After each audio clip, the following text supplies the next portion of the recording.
Era heredero de una fortuna, pero su madre sujetaba los cordones de la bolsa. Creo que no compraba ni comestibles, sin contar con la firma de mamá. Steve Benson quería triunfar a lo grande por su cuenta. Creía que lo único que podría hacerle feliz sería ser millonario al cumplir los 30. Solo una persona se interponía en su camino. Pensaba golpear sobre el hierro caliente y quería ser él quien heredase toda la fortuna. Una sórdida historia de riqueza, engaño y una familia dividida por el dinero. Esta noche en Poder, Privilegio y Justicia.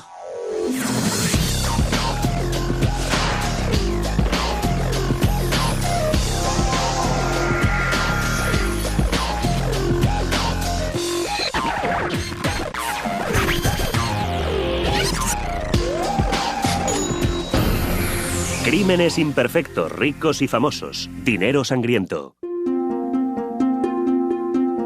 En 1985, Naples, Florida, una exclusiva población turística en la costa occidental del estado, alardeaba de contar con el mayor índice de millonarios per cápita de América. Era un lugar que se enorgullecía de su excelente pesca, su golf y, por encima de todo, una sensación de paz y tranquilidad.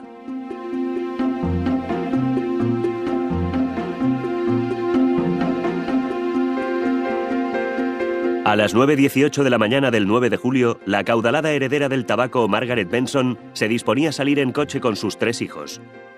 Su casa estaba situada en Quail Creek, una exclusiva comunidad vallada construida en torno a 2 campos de golf.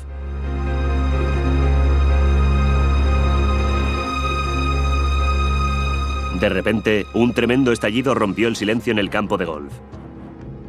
Una nube de humo negro se elevó desde la calzada de acceso a la casa de los Benson. El Chevrolet Suburban de los Benson estaba envuelto en llamas. A los pocos instantes se produjo una segunda explosión en el vehículo. Sanitarios e inspectores de policía acudieron a la zona y quedaron atónitos ante la escena. Cuando contemplamos el vehículo, lo primero que pensamos fue, o esto es un asesinato, o esta gente tiene un fantástico caso contra la General Motors. La destrucción era increíble. El aspecto que tenía era como si hubieras cogido una lata de cerveza y la hubieras pelado como un plátano, dejándola abierta con los bordes dentados. Era lo que quedaba de un Suburban de 1978. Nos dimos cuenta de que el metal había estallado hacia abajo, mirando al suelo, y en ambos casos había cráteres de considerable tamaño. Nuestra teoría fue que en el vehículo había habido 2 bombas distintas. Margaret Benson y su hijo de 21 años, Scott, yacían en extremos opuestos del coche. Carol Lynn, la hija de mediana edad de Margaret, estaba echada sobre la hierba, sollozando. Estaba fuera, en el suelo. Se había arrancado la blusa y se estaba quemando. Carol Lynn tenía quemaduras de 3er grado en el 30% de su cuerpo y fue llevada de inmediato al hospital. Una vez hube descubierto que se había detonado algún tipo de artefacto explosivo, me puse a pensar, ¿en este barrio? ¿Quiénes son estas personas? ¿Por qué ha sucedido esto? La investigación sobre las bombas llevaría a las autoridades hasta el mundo privado de una acaudalada y, como se supo después, desestructurada familia del mundo del tabaco. A medida que aumentaban las pruebas, fue apareciendo una trágica imagen. Esta contaba la historia de un hijo olvidado, un oscuro secreto familiar y un asesinato tan despiadado que haría estremecer a los investigadores. Mientras los artificieros examinaban los residuos en el jardín delantero, los inspectores entraron en la casa. Dentro encontraron a Steve Benson, el hijo mayor de Margaret. Steven no se había subido al coche, y a los inspectores les pareció extrañamente insensible ante el desastre. Yo habría estado chillando y gritando contra la persona que había hecho aquello, y habría exigido acompañar a mi hermana en la ambulancia al hospital. Steven no hizo ninguna de esas cosas. Los inspectores pidieron que se llevaran el coche y se volvieron a reunir en la oficina del sheriff para comparar notas sobre lo que habían visto en la casa. Fue más o menos como decir, aquí hay algo que no encaja. Al menos tenemos un punto de partida. Y en todos los homicidios todo el mundo es culpable hasta que los vas descartando. Así que empecemos por lo más obvio. La familia de Steve Benson había hecho su dinero 1.600 kilómetros más al norte, en Lancaster, Pensilvania. Su abuelo, Harry Hitchcock, pasó de la pobreza a ganar una fortuna. Su empresa, Lancaster Leaf, era una de las tabaqueras más importantes del mundo. Pero Hitchcock era un hombre religioso y el dinero significaba poco para él. La hija de Hitchcock, Margaret, se casó con Edward Benny Benson, un perspicaz hombre de negocios como su padre.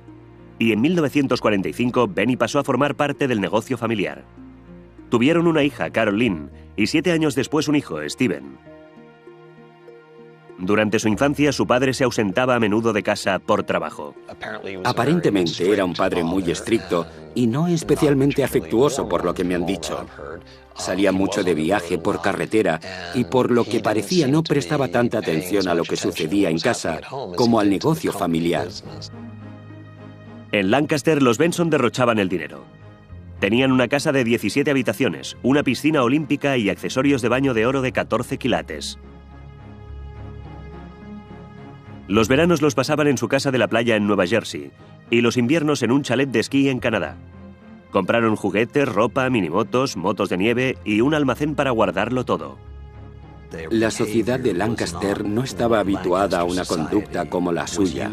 Era una pauta de consumo muy conspicua para esa pequeña ciudad de Pensilvania. Benny y Margaret daban a Carol Lynn y a Steven todo lo que querían, pero dejando muy claro que se les podía arrebatar todo si no hacían lo que sus padres deseaban. Era una forma muy compleja de demostrar su amor. Era, si sois buenos, os ayudaremos. Si sois malos, os castigaremos. Carol Lynn resultó ser una belleza, con el pelo teñido de rubio para parecerse a su madre. Margaret no reparaba en gastos con su hija, animándola desde bien joven a hacer de modelo y a competir en concursos de belleza. Y se llenó de alegría cuando su hija quedó segunda en el certamen de Miss New Jersey en 1966. Entretanto, Steven intentaba ser un buen hijo y satisfacer las expectativas de sus padres.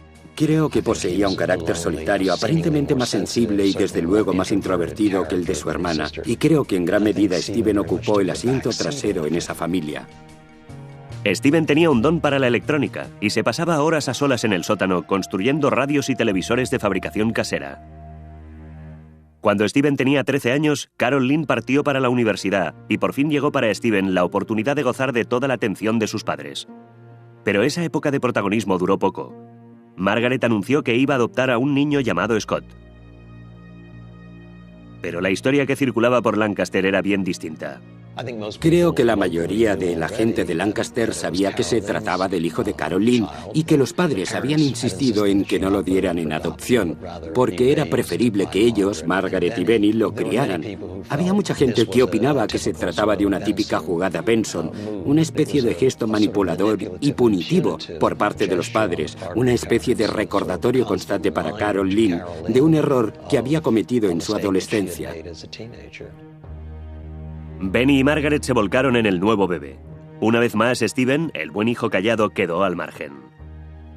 Cuando creció, Steven tomó la determinación de demostrar a sus padres que él también podía triunfar en los negocios, pero no tenía ni la habilidad de su abuelo ni la iniciativa de su padre. Steven parecía no hacer nada a derechas, el pobrecillo. Una vez, él y su padre fueron a cazar pavos. Steven abatió a un ave y corrió junto a su padre, rebosante de emoción por su trofeo. Su padre le miró y frunció el ceño. Steven se había cargado a un pavo real. Steven se matriculó en empresariales en la universidad, pero lo dejó 3 veces. Pidió a sus padres varios miles de dólares prestados para montar un negocio de jardinería, pero se fue a pique. Se metió en un negocio tras otro y ellos todas las veces le apoyaron y le libraron de las deudas. La cuestión es que no era un triunfador. Empezaba alguna cosa, pero no la terminaba. Benny estaba muy decepcionado con Steven. Creía que le faltaban agallas. Cuando Steven se casó a la edad de 21 años, sus padres compraron a los recién casados una casa frente a la suya. La casa y todo lo demás iba a nombre de los padres de Steven. A su esposa le molestaba el modo que tenían sus padres de controlarle. Y después de 6 años se divorciaron. Entretanto, Scott, el hermano adoptivo de Steven, iba creciendo y convirtiéndose en todo lo que Steven no era. Scott era guapo y extrovertido, ingenioso y atlético. Incluso empezaba a prometer como jugador de tenis. En 1980, Benny y Margaret decidieron retirarse en la exclusiva Naples, en Florida. Steven había vuelto a casarse y Benny le había dado un empleo de bajo nivel con la esperanza de que algún día cogiera el relevo del imperio Lancaster Leaf. pero Steven aún soñaba con crear un imperio propio. A Benny le habría encantado que Steven le hubiera dicho: oye, papá, voy a ayudarte en este negocio y voy a trabajar a tu manera. Pero él no podía hacer eso. Sencillamente no podía. Hasta que fue demasiado tarde. En 1980 a Benny Benson se le diagnosticó un cáncer de pulmón. Benny había sido siempre quien había controlado la fortuna familiar, repartiendo dinero entre Margaret y sus hijos. Cuando Benny vivía, él lo gestionaba todo. Normalmente ella ni siquiera llevaba bolso. Yo le dije: ¿dónde llevas el billetero? No lo llevo. Pero tienes que llevarlo por el permiso de conducir. No, no lo llevo. Sencillamente no tenían ningún respeto por el dinero. 6 semanas después, Benny moría y a Margaret le quedaba una fortuna de $10 millones. Margaret empezó a buscar ayuda en Steven para administrar el dinero. Steven, a su vez, esperaba poder controlar el dinero y hacer realidad su sueño de ser un hombre de negocios triunfador. Pero a Steven le esperaba otra decepción. Margaret no tenía intención alguna de ceder el control de su dinero o de su hijo. Steven se había pasado la vida bajo el yugo de su madre y habría hecho lo que fuera para librarse de él. La heredera del tabaco Margaret Benson y su hijo Scott murieron cuando su coche explotó en el camino de acceso a su lujoso hogar en Naples, Florida. La hija de Margaret, Carol Lynn, se aferraba a la vida y fue llevada rápidamente a un hospital para quemados en Boston. El único miembro de la familia Benson que quedó ileso en la explosión fue Steven, el hijo de 34 años de Margaret. Y Steven se negaba a colaborar con los investigadores. Llamé a Steven y Steven me dijo que, siguiendo el consejo de su abogado, no pensaba hablar con nosotros, en absoluto. Después de un trauma, la gente se comporta de las más extrañas maneras. La policía lo sabe y es cuidadosa a la hora de interpretarlo todo como signo de culpa. Pero hay conductas más extrañas que otras. Y Steven se comportaba de una forma muy rara. En los días que siguieron a los asesinatos, los inspectores se fijaron en que Steven circulaba por Naples en su furgoneta blanca, que había quedado salpicada de sangre en la explosión. Uno de mis sargentos me llamó una mañana temprano y me dijo: estamos en movimiento. Parece que Steven ha vuelto a sacar a su madre de paseo. Su madre estaba muerta. ¿De qué estaba hablando? Era porque no lavó la furgoneta. Nunca. Los inspectores comenzaron a sospechar aún más de Steven tras haber hablado con Wayne Kerr, el contable de Margaret, que había estado trabajando en la casa la mañana de las explosiones. Creo que la policía en estos momentos está haciendo todo lo que puede. Margaret había contratado a Kerr 4 años antes, a instancias de Steven, para que la ayudara a gestionar sus finanzas. Poseía una fortuna de $10 millones y se la estaba gastando a un ritmo alarmante. Tras la muerte de su marido, se fue a Florida y empezó a gastar dinero de formas que sencillamente exceden la imaginación. No sé, 10 coches, 5 casas. Margaret acababa de comprar una casa de $500,000 en Naples y planeaba construir otra el doble de grande. Compró 2 nuevos yates y le estaban fabricando por encargo una lancha rápida. Además, continuaba manteniendo a sus 3 hijos adultos. La hija de Margaret, Carol Lynn, tenía 37 años y estaba divorciada con 2 hijos. Carol Lynn quería ser productora en Hollywood. Margaret le pagaba la escuela de cine y le había comprado un apartamento. Scott soñaba con ser uno de los mejores tenistas del mundo, y Margaret le apoyaba con la suma de $7,000 al mes. Cada miembro de la familia quería dar la impresión de ser una persona con un propósito, una persona productiva. Habría sido más sensato que alguien se hubiera buscado un empleo, aunque hubiera sido cocinar hamburguesas o lo que fuera. Sin embargo, eso fue algo que nadie se decidió nunca hacer. No obstante, era Steven el que vaciaba más que ninguno las cuentas de su madre. Se había trasladado con su segunda esposa y sus 3 hijos de Lancaster a Florida. Creía que Naples quizás sería el lugar en el que por fin haría fortuna. La última aventura de Steven en el mundo de los negocios fue una empresa de seguridad llamada Meridian, que instalaba sistemas de alarma en las casas de los ricos de Naples. Margaret proporcionaba todo el dinero inicial y pagaba el sueldo de Steven. Steven imaginaba Meridian como el comienzo de un imperio empresarial, aunque sus oficinas consistían en poco más que una caravana. Había 10 o 12 empresas distintas que tenían Meridian en el título. Seguridad Meridian, Meridian esto, Meridian lo otro. Hablamos de abrir un puesto de limonadas en tu jardín con la esperanza de que crezca hasta convertirse en una corporación de bebidas. Steven no tenía el empuje, la iniciativa. Se empieza desde abajo y se sube. Y al parecer Steven siempre quiso empezar por lo más alto, y desde ahí solo se puede caer. Hasta que a principios de 1985, mientras preparaba su declaración de renta, el contable de Margaret, Wayne Kerr, dijo a esta que había gastado $1,5 millones en un año. A ese ritmo, en 7 años se habría arruinado. A Margaret le entró el pánico. Empezó a quedarse despierta por las noches, anotando hasta el último céntimo que había dado a sus hijos. Le preocupaba que su dinero estuviera desapareciendo delante de sus narices. En realidad, no creo que la señora Benson fuera consciente de lo que estaba ocurriendo. Pero empezó a tomar un interés más atractivo en la situación cuando descubrió que se estaba quedando rápidamente sin dinero. A Margaret también le preocupaba su hijo adoptivo, Scott. Se había convertido en un adolescente alocado que tenía arranques de mal genio y tomaba drogas. Se convirtió en la clase de chico que destroza coches y que mete camionetas en los estanques, que de hecho tenía una bombona de submarinismo para esnifar óxido nitroso en cantidades industriales, un chaval que fumaba mucha droga, que tomaba cocaína y que frecuentaba a personas que también lo hacían. Pasó a ser el típico niño rico que corría desnudo por las calles con el pelo en llamas. Scott estaba tan desmadrado que Margaret le hizo arrestar y le ingresó en un centro psiquiátrico. No sin antes grabar en cinta sus violentas amenazas. El hecho de que la casa sea tuya no quiere decir que hagas lo que quieras con mi perro. ¿Lo puedes entender? ¡Quita las manos de...! Steven, siempre el pacificador, fue llamado para que interviniera.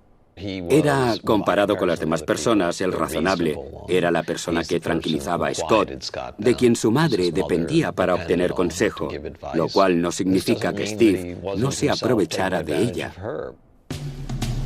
Steven recibía un cheque tras otro de su madre para su empresa Meridian Security. Pero lo que él no le contaba era que la mayor parte del dinero iba a parar a una nueva empresa que había creado en Fort Myers, a 50 kilómetros de allí. Se llamaba Meridian Marketing e iba a ser enteramente suya. Pero a principios de 1985, el contable de Margaret, Wayne Kerr, descubrió la empresa secreta de Steven. Cuando Margaret preguntó a Steven sobre Meridian Marketing, este negó su existencia. Margaret le creyó y se olvidó del asunto. Estaba ocupada preparando un viaje a Europa con Scott. Pero antes de salir hacia Europa, llamó a Steven. Meridian tenía dificultades económicas y no iba a poder pagar la nómina. Necesitaba que Margaret firmara 2 cheques a nombre de Meridian. Y quería que dejara los importes en blanco. Su madre firmó los cheques. La forma en que llevaban sus asuntos queda ilustrada en el hecho de que ella supuestamente se enfada con él por gastar mucho dinero, pero después, cuando se marcha a Europa, le deja 2 cheques en blanco. Steve llevaba toda su vida de adulto haciendo esto. Steven extendió los cheques por $10,000 y $50,000 respectivamente y los depositó en la cuenta de Meridian. Después extendió otro cheque como anticipo para una nueva casa para él en Fort Myers.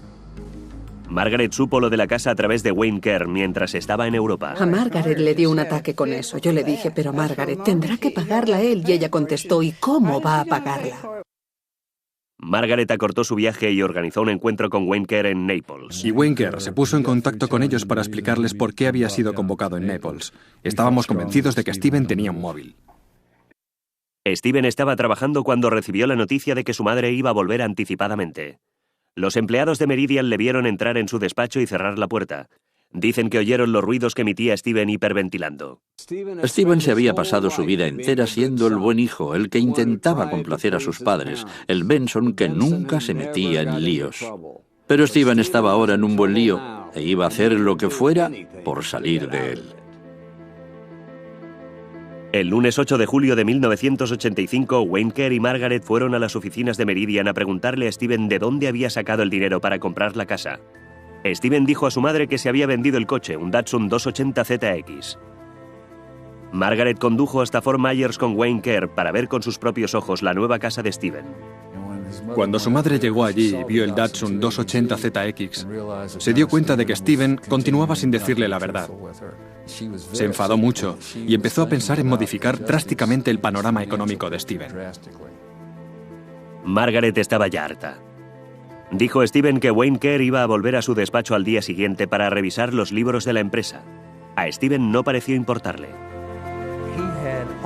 Durante toda su vida, su madre le había dado dinero y su madre se lo había quitado. Jamás tuvo una casa propia, jamás tuvo un coche propio, nunca. Creo que no compraba ni comestibles sin contar con la firma de mamá. Y de repente, ya estamos otra vez. Ella vuelve a hacerle lo mismo. Y creo que muy posiblemente Steven dijo, sencillamente, se acabó, basta. La explosión que mató a la millonaria Margaret Benson y a su hijo Scott había dejado escombros por todo su elegante barrio de Florida. La explosión fue tan tremenda que los inspectores tuvieron que recoger de las puertas mosquiteras los pedazos del Suburban que llegaron hasta las 3 mansiones de distancia. Intentar recomponer la bomba fue una ingente tarea, pero era su mejor opción si querían atrapar al asesino. Tras varios días de recoger la metralla del Suburban, los investigadores obtuvieron lo que andaban buscando. Milagrosamente, consiguieron encontrar suficientes pedazos de tubo para juntarlos, casi como en un rompecabezas, y determinar que el artefacto medía 30 centímetros y medio de longitud y 10 de diámetro. Tenían las características de 2 bombas de tubo, con un peso total aproximado de 12 kilos. También encontraron entre los escombros fragmentos de circuitos impresos y de baterías, lo que les proporcionó una idea de cómo las bombas pudieron haber sido detonadas. Se nos dijo que no estaban conectadas, sino que fue algún tipo de dispositivo el que las hizo estallar. En el servicio religioso en memoria de Margaret y Scott Benson, los inspectores tendrían su gran oportunidad. Steven dejó escapar algo. Dijo a uno de los presentes que cuando era pequeño allá en Lancaster había fabricado explosivos por hobby. Si Steven Benson tenía algo que esconder, lo estaba haciendo muy mal. La policía sospechaba ya, y ahora, con la noticia de que Steven era aficionado a los explosivos, bueno. Estábamos ante un tipo que sabía de electrónica y un tipo que además construía bombas de tubo con sus colegas en el instituto. Empezamos a obtener más y más información que tendía a señalar directamente a Steven Wayne Benson, y cada vez que nuestra investigación nos alejaba, después nos volvía a acercar. Hasta que 2 semanas después del crimen, los investigadores recibieron la noticia de que el único testigo ocular de la explosión podía hablar con ellos desde su cama de hospital en Boston. La hermana de Steven Benson, Carol Lynn, había sufrido quemaduras de 3er grado y continuaba en estado crítico. La carne quemada resultaba... casi... sentí náuseas al verla. Me echó hacia atrás un poco, pero los dos nos miramos como diciendo, tenemos que hacer nuestro trabajo. Con los inspectores en su habitación de la unidad de cuidados intensivos, Carol Lynn comenzó a relatar la historia del día anterior a los asesinatos. Carol Lynn había venido de visita desde Boston para ayudar a su madre con los planos de su nueva propiedad. Estaba en casa de su madre cuando Margaret regresó de su cara a cara con Steven en Meridian. Margaret se había enterado de que Steven tenía una nueva casa y un negocio secreto y estaba furiosa. Todo ello combinado provocó que Margaret tomara la firme resolución de querer cambiar el panorama financiero de Steven. Carol Lynn contó a los inspectores que aquella noche Steven llamó y sugirió que se reunieran todos a la mañana siguiente. Carol Lynn nos dijo que Steve llamó diciendo que quería ir para ayudar a inspeccionar la nueva propiedad, algo que él normalmente no habría deseado hacer. Quería que todos estuvieran levantados y preparados para salir. A la mañana siguiente, Carol Lynn y su madre estaban sentadas en la mesa de la cocina con Wayne Kerr cuando llegó Steven a la casa en su furgoneta blanca de la empresa. Entró en la casa, fue a la cocina y preguntó si tenían café y si alguno de ellos quería donuts, que iría a buscarlos. Y después salió de la casa. Pero Carol Lynn dijo que Steven se llevó el Suburban de la familia, no la furgoneta en la que había llegado. Los minutos empezaron a pasar. Steven dijo que iba a una tienda de comestibles que estaba a menos de 1 kilómetro de distancia. Se lo estaba tomando con calma. Steven regresó casi 1 hora después. Margaret, Carol, Lynn y Scott estaban esperando. Salieron todos de la casa en dirección al coche. Steven les hizo subir a todos al vehículo. La madre ocupó el asiento del acompañante. Scott condujo. Era Steven el que conducía normalmente, puesto que era el mayor. Carol Lynn justo detrás, encima de la bomba. Cuando Carol Lynn se subía al coche, Steven rodeó el coche por detrás, entregó las llaves a Scott y dijo que se había olvidado algo dentro de la casa. Por lo tanto, él se dirige de nuevo a la casa y Carol Lynn relata a continuación que oye un chasquido y que después se produce una tremenda explosión y que lo único que notó fue una sensación de ardor y una bola de fuego de color naranja que venía hacia ella. Dijo que no sabía cómo, pero había conseguido salir del vehículo y estaba rodando por el suelo, intentando sofocar el fuego, y que levantó la vista y vio a Steven de pie, delante del todoterreno. Ella le miró y él la miró a ella, y Carol Lynn nos dijo que Steven volvió a entrar corriendo en la casa. Después estalló una segunda bomba, y Carol Lynn perdió totalmente el conocimiento, ya no recordaba nada más. Su voz era tan débil y había tanto dolor en ella, y debíamos tener cuidado porque nos dimos cuenta de que nos veíamos atrapados en sus emociones. Es un trauma enorme para cualquier persona y con la angustia mental que experimentaba, ella no deseaba que fuera su hermano. Los inspectores sabían que los recuerdos de Carol Lynn sobre aquella mañana podían cimentar el caso contra Steven Benson. También sabían que ella mentía con respecto a su hermano Scott y que eso podía destruir su credibilidad si no se sinceraba.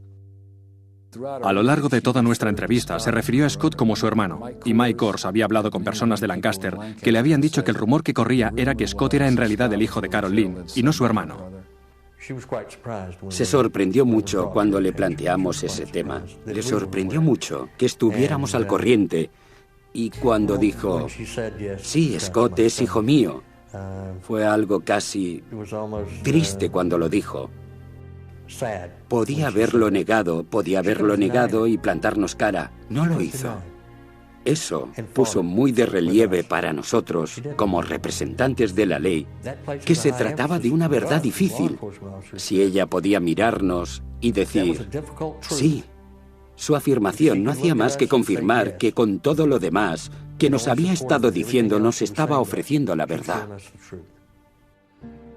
La extraordinaria confesión de Carol Lynn a los investigadores sobre Scott le proporcionó credibilidad, y la versión que les relató sobre lo sucedido la mañana de la explosión situó a Steven Benson directamente en el punto de mira. Pero la policía no contaba con lo difícil que iba a resultar detenerle. 3 semanas después del asesinato de la heredera del tabaco Margaret Benson, su hijo Steven Benson resultaba ser el principal sospechoso. Los investigadores habían reconstruido 2 bombas de tubo a partir de los escombros de la calzada de acceso.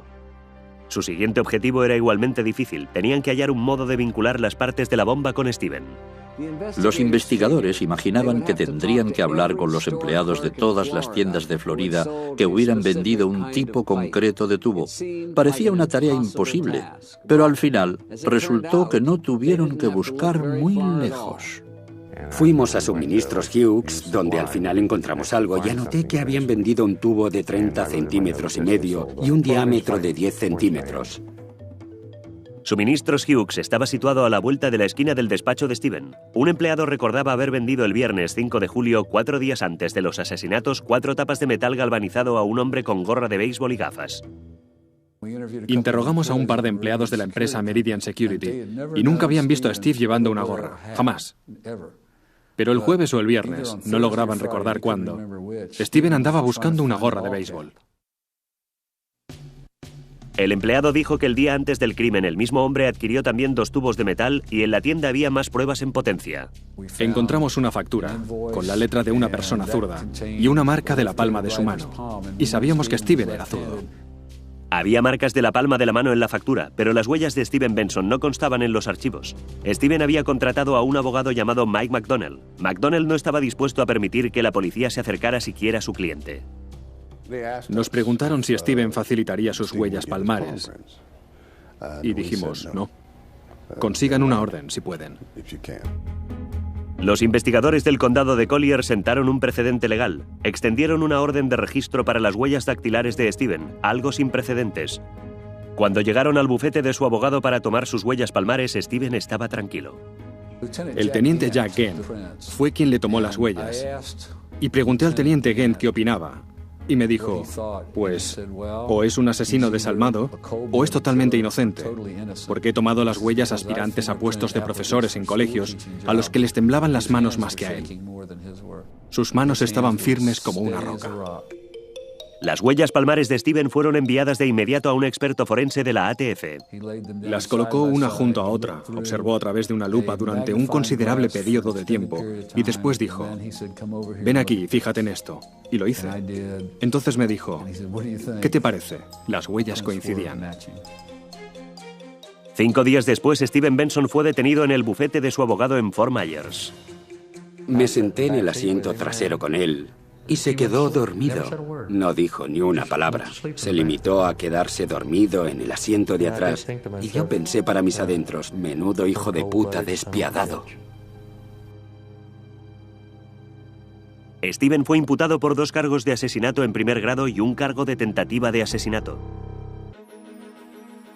El juicio contra Steven Benson estaba a punto de empezar en julio de 1986, pero el proceso atrajo tanto la atención de los medios que tuvo que trasladarse de Naples a Fort Myers, Florida. El juicio de Steven Benson se ha iniciado alrededor de las 10:30 de esta mañana con la selección del jurado. La atención de los medios de comunicación se ha centrado en Steven Benson porque se le acusa de haber matado a su madre. Fue un juicio inusual, fue televisado de principio a fin. La sala del tribunal estaba abarrotada de escritores y periodistas.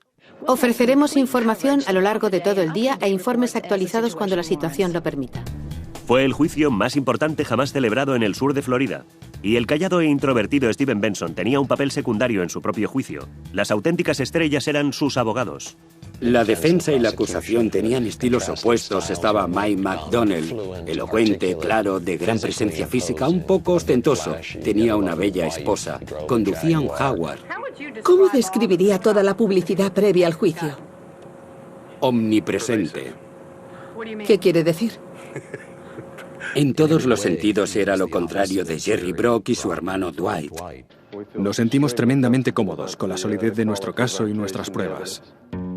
Los fiscales Jerry y Dwight Brock se presentaban de manera muy distinta a McDonnell.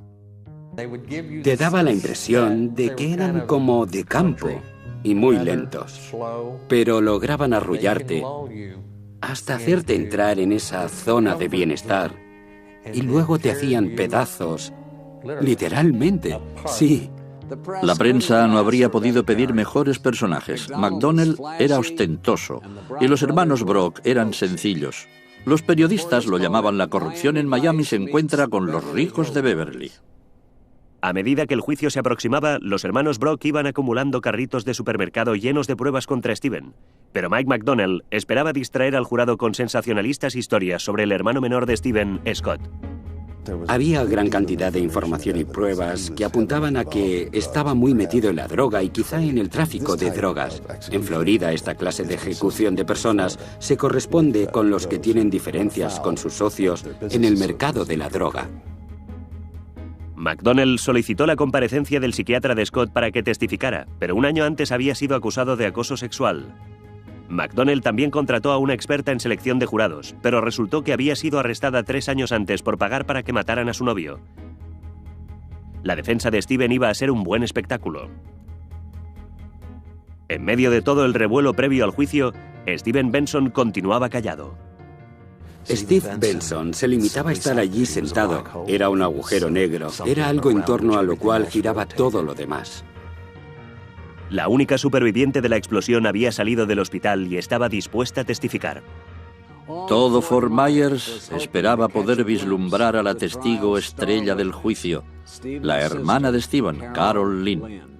La antigua reina de la belleza tenía ahora unas horribles cicatrices, pero Carol Lynn estaba a punto de robar una vez más el protagonismo a su hermano menor, Steven. El 17 de julio de 1986, el juicio contra el heredero del tabaco Steven Benson comenzó en Fort Myers, Florida. Con la muerte de su madre y su hermano en la explosión de su coche, Benson podía haber pasado a ser el único heredero de una fortuna de $10 millones. En cambio, ahora se enfrentaba a la pena de muerte. Ken, el titular de hoy ha sido los alegatos iniciales y el comienzo de los testimonios. El juicio ha empezado. Esta mañana, Benson parecía estar llorando en la sala del tribunal al concluir los alegatos iniciales. Quisiera que miraran a este hombre, mi amigo Steven Benson. Steven no tenía a nadie a su lado. Su esposa Debbie se había ido a vivir a Wisconsin con sus padres, llevándose a sus 3 hijos. Y su hermana era testigo de la acusación. Steven estaba tan solo en la sala del tribunal que su abogado Mike McDonnell pidió a su suegra que viniera a la sala y charlara con Steven delante de los miembros del jurado. La prensa la apodó Mamá de Alquiler. El segundo día del juicio llegó la testigo estrella de la acusación, la hermana de Steven, Carol Lynn. Creo que a ella le resultó muy difícil creer que Steven podía hacerlo. No deseaba en absoluto implicar a su hermano.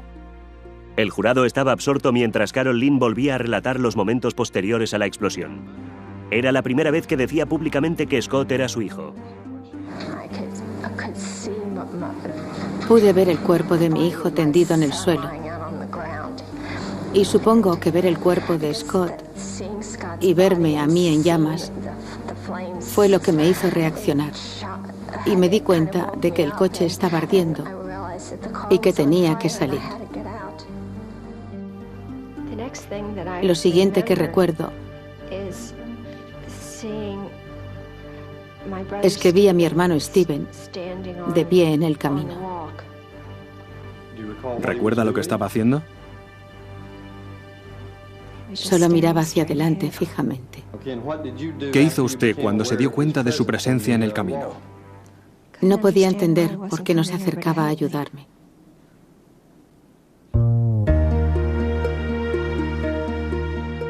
A lo largo de todo el testimonio de Carol Lynn, su silla estuvo encarada hacia el jurado, evitando la visión directa de su hermano.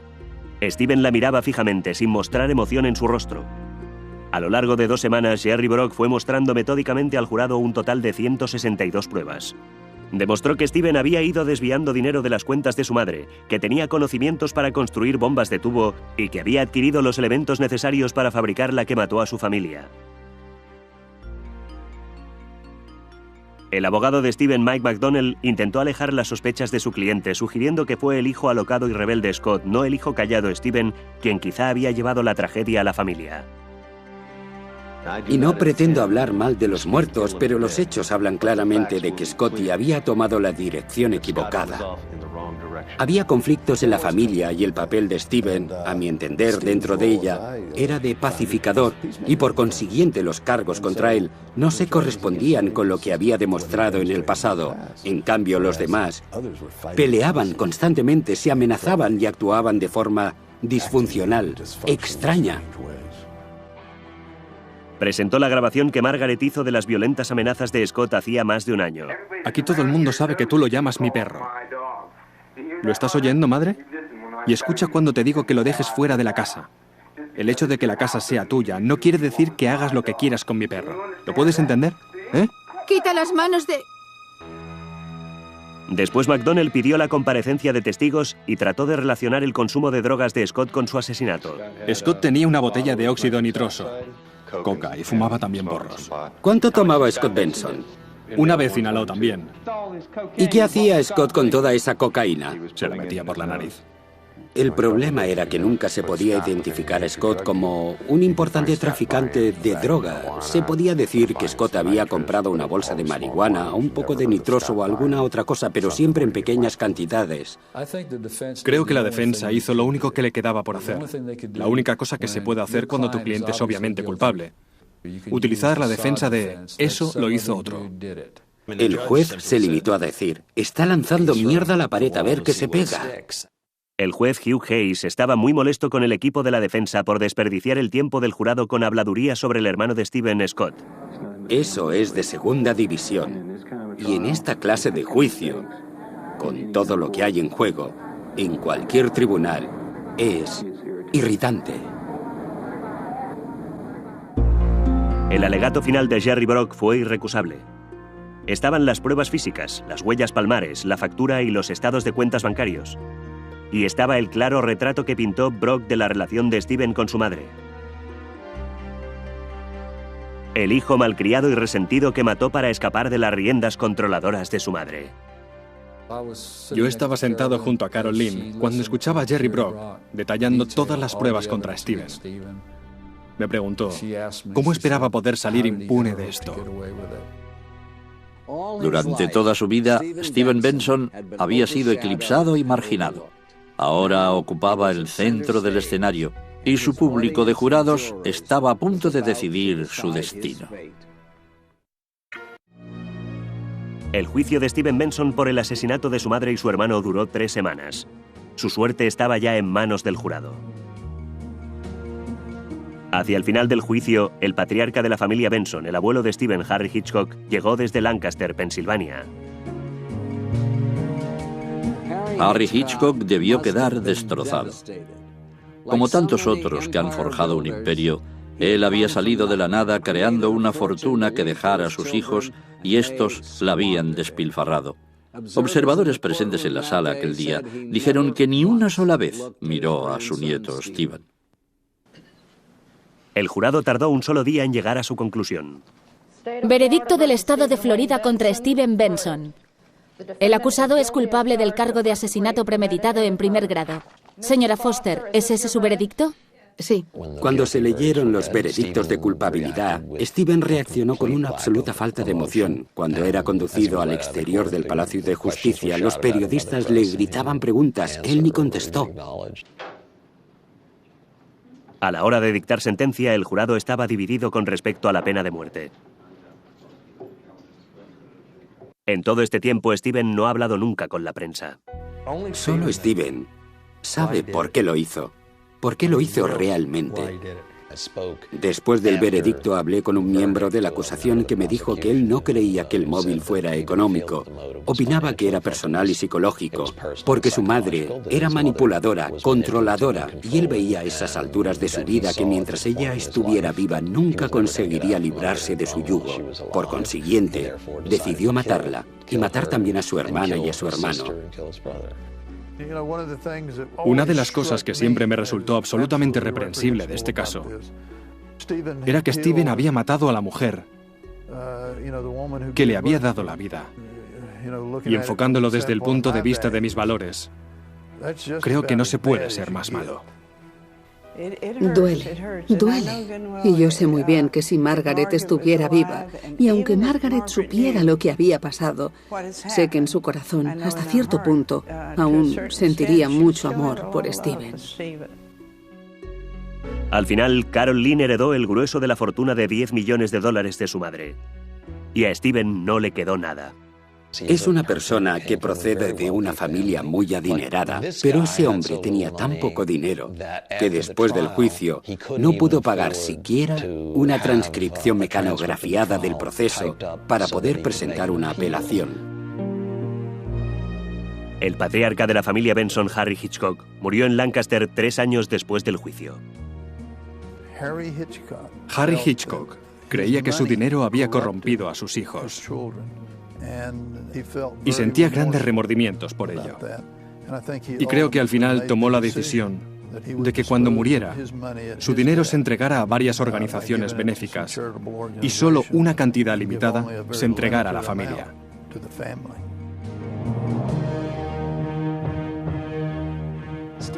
Steven Benson fue enviado a una de las prisiones más duras de Florida, la penitenciaría de Rayford. Poco después de su llegada fue atacado y apuñalado en el cuello por otro recluso. Steven sobrevivió, pero recibió el mensaje: los chicos que matan a sus madres no están muy bien considerados entre rejas. Dominic Dunne para la televisión judicial.